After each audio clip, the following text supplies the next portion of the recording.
আমার ছোট্ট সোনা বন্ধুরা, কেমন আছো বলো? নিশ্চয়ই খুব ভালো আছো। সবাইকে অনেক অনেক আদর। তোমাদের মনি আজ তোমাদের জন্য আবার একটা নতুন কবিতা নিয়ে এসেছে। কবিতার নাম কি বলো তো?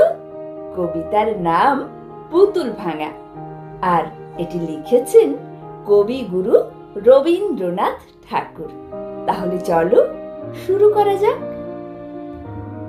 ৭ ৮ ২৭। আমি বলেছিলাম বলে গুরুমশাই আমার পরে উঠল রাগে জ্বলে।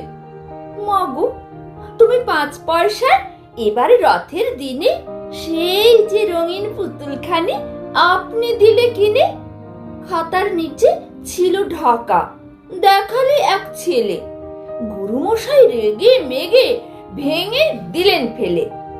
বললেন, তোর দিন রাত্রির কেবল যত খেলা, একটুও তোর মন বসে না পড়াশুনোর বেলা। মা গো, আমি জানাই কাকে? ওর কি গুরু আছে?